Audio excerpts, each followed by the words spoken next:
Hello students, how are you? Welcome to this e-political science lecture series. Today I am going to discuss with you emergence of behavioralism. What were the causes responsible for the emergence of behavioralism, जिसे हम व्यवहारवाद कहते हैं. व्यवहारवाद के विभिन्न जो features हैं और व्यवहारवाद की क्या आलोचनाएं हैं, क्या सीमाएं रही इसकी व्यवहारवाद की.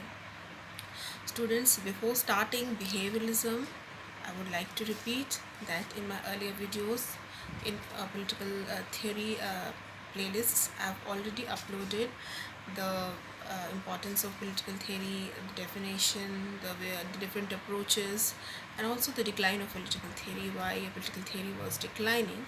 So, in continuation with that, I am going to discuss with you what exactly is behavioralism and how we can relate behavioralism with empirical approach, and what were its basic features, and what were the critiques of behavioralism. व्यवहारवाद की क्या आलोचनाएं थी. ठीक है, तो let's begin with the topic behaviouralism, व्यवहारवाद. ठीक है, behaviourism basically इसको अगर हम समझते हैं तो हम कहते हैं कि it was rejection of traditionalism, historicism and formalism. इससे कहने का मेरा ये तात्पर्य है यहाँ पे कि जो व्यवहारवाद है कहीं ना कहीं जो है रिजेक्ट करता है जो परंपरागत आधार है, परंपरागत नोशन है पॉलिटिकल साइंस का. परंपरागत नोशन क्या है? फिलॉसफी के आधार पर जो फिलोसफर्स जो चिंतन कर रहे हैं उसके आधार पर हम जो थ्योरी है जो समझ रहे हैं उसका विश्लेषण कर रहे हैं, या हिस्ट्री के आधार पर, इतिहास के आधार पर हम थ्योरी को समझ रहे हैं, कॉन्सेप्ट्स को समझ रहे हैं, उसका हम विश्लेषण कर रहे हैं, या स्ट्रक्चर्स के आधार पर, ओल्ड इंस्टीट्यूशनलिज्म हम जिसे जो कहते हैं, संस्थाओं के आधार पर हम चीज़ों को समझते हैं, उनका विवरण करते हैं. तो ये व्यवहारवाद जो है ये एक नया आप कह सकते हो एक आधार था जिसने पॉलिटिकल साइंस को एक नया, बिल्कुल एक नया स्वरूप दे दिया. पॉलिटिकल साइंस को नया स्वरूप इन द सेंस क्योंकि जो एम्पिरिकल अप्रोच की बात करते हैं, अनुभवजन्य उपागम या आधार या दृष्टिकोण, इसने अनुभवजन्य दृष्टिकोण जो है उसको एक मीनिंग दी. कि हम बार बार कहते हैं अनुभवजन्य उपागम है पॉलिटिकल साइंस के अंदर और एक दूसरा है वैल्यू.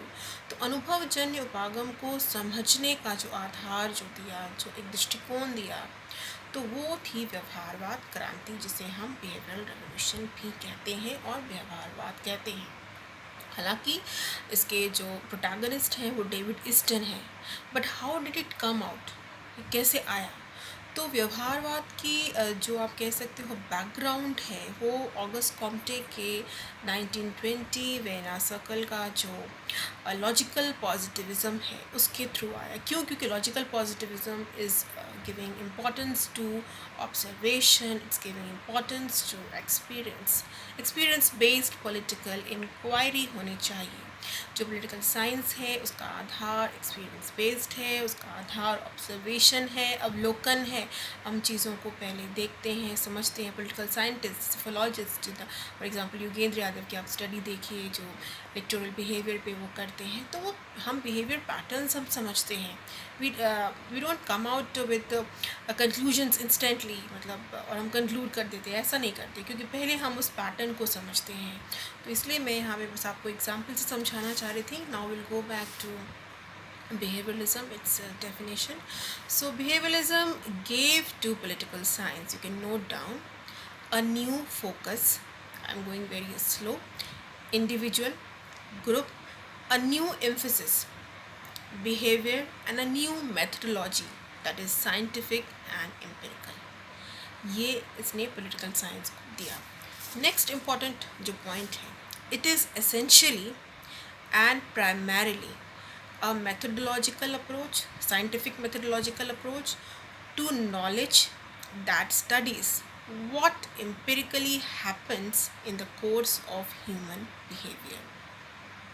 ठीक है, अब इसके जो बेसिक फीचर्स हैं, बिहेवियरलिज्म के जो बेसिक फीचर्स हैं, जो 8 बेसिक फीचर्स हैं, let's discuss those basic features. The first feature is political science should ultimately become a science capable of prediction and explanation. मैंने पहले भी बोला था, predictions, presuppositions, political theory, it's all about these issues.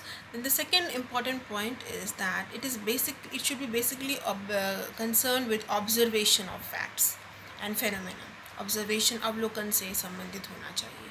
तीसरा जो important है वो है कि data should be quantified and findings should be based on quantifiable data. Then the fourth important point is that research should be theory oriented and theory directed, evolved through the development of hypothesis.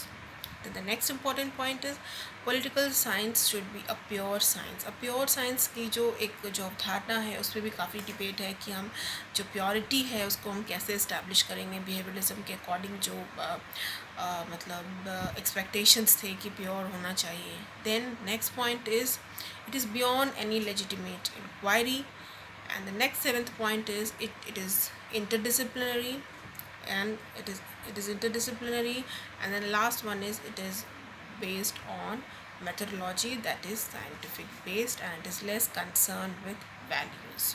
ठीक है, ये values से बहुत इसका कोई मतलब concern नहीं होता है, तो ये वैल्यू फ्री होता है. ये बहुत इंपॉर्टेंट पॉइंट है इसका बिहेवियरलिज्म का कि इट इज़ वैल्यू फ्री या वैल्यू न्यूट्रलिटी हम जिसे कहते हैं.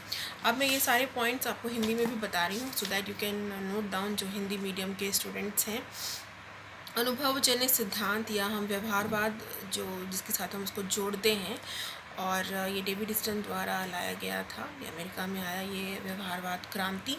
और इस क्रांति के जो इम्पॉर्टेंट पोस्टुलेट्स हैं वो पहला मैंने बताया नियमितता, रेगुलरिटीज़. दूसरा है प्रमाणन, वेरिफिकेशन ऑफ फैक्ट्स, प्रेडिक्शंस जो डेटा है.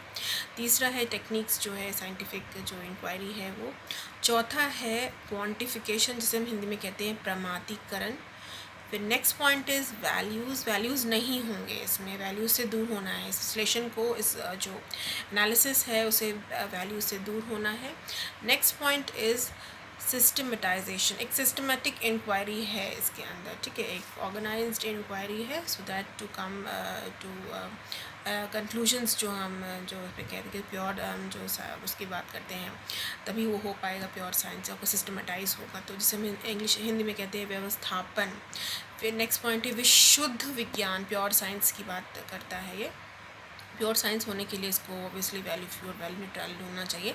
तो ये सारा चीज़ एक दूसरे के साथ कनेक्ट है. And the last is integration of the approach, और ये एक एकीकृत आधार होना चाहिए, और एकीकृत होगा तो ये बिहेवियरल जो है अप्रोच कहलाएगा. तो ये सारे जो इंपॉर्टेंट पॉइंट्स हैं डेविड स्टन के हैं बिहेवियरलिज्म सिद्धांत का.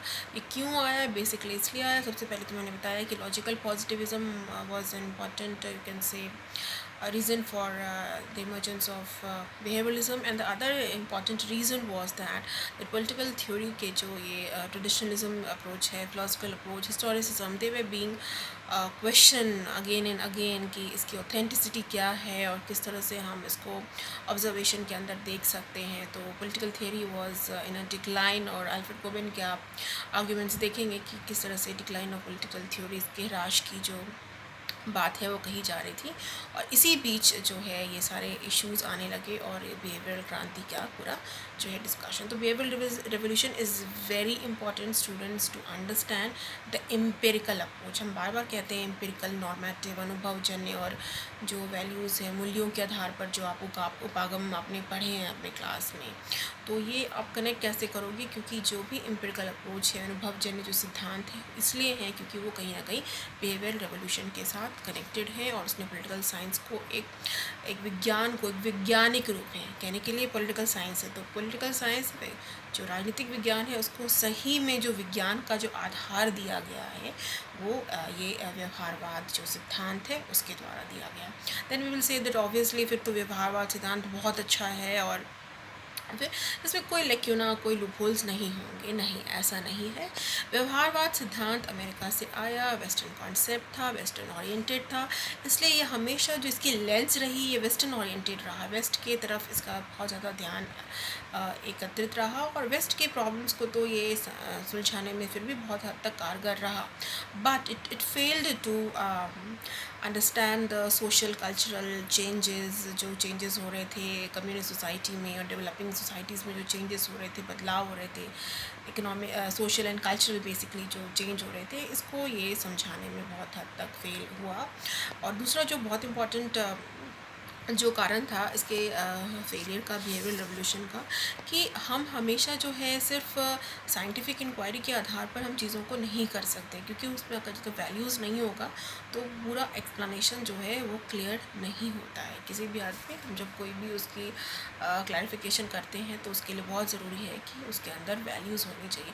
तीसरा जो इम्पोर्टेंट रीज़न रहा कि बहुत सारे ऐसे मुद्दे थे जिसको जो है ये बिहेवियरल जो अप्रोच है उसके थ्रू समझना मुश्किल रहा। For example various problems which we facing the world, for example Vietnam crisis, peace का मुद्दा, शांति का मुद्दा, युद्ध का मुद्दा, ये सारे जो सेंसिटिव मुद्दे थे, जो संवेदनशील मुद्दे थे, संवेदनशील मुद्दों को हम क्वांटिफाई नहीं कर सकते या डेटा के आधार पर हम सांख्यिकी का आधार नहीं दे सकते, और 2+2 जो है 4 होगा, यही आधार पे हम उसका जो है विश्लेषण नहीं कर सकते। तो इस विश्लेषण को उससे बाहर निकालने के लिए, कि ये जो आधार है एम्पिरिकल से बाहर निकालने के लिए, it's very important that it has to be corroborated with the normative idea also. तो इसलिए उसके बाद फिर पोस्ट बिहेवियरलिज्म भी आया। तो पोस्ट बिहेवियरलिज्म का discussion students I will do next time. So I think you have got my points that the journey किस तरह से पॉलिटिकल थ्योरी आया, उसके डिक्लाइन का मुद्दा आया, डिक्लाइन के बाद फिर अगेन इसके जब रेलेवेंस की हम बात करते हैं तो इसमें पॉलिटिकल थ्योरी में हम बिहेवियर जो इश्यूज़ है, बिहेवियर अप्रोच जो है, अनुभवजन्य जो आधार है उसको हम लेके आते हैं, तभी हम इस बिहेवियर अप्रोच को हम बात करते हैं। स्टूडेंट्स, मैं जो अपने वीडियोस अपलोड करती हूँ उसके डिस्क्रिप्शन बॉक्स में I am also putting my other connections with you, like Insta and ये Twitter and all, so you can also stay connected with me, and you can learn more and more things. You can take advantage of it if you are even if you are preparing for UPSC, NET, JRF, MA का entrance, कुछ भी आप prepare कर रहे हो, you can stay connected with me and you can always have that fruitful sessions. So have a nice day. Stay home, students. Stay healthy till we meet for the next lecture. Thank you.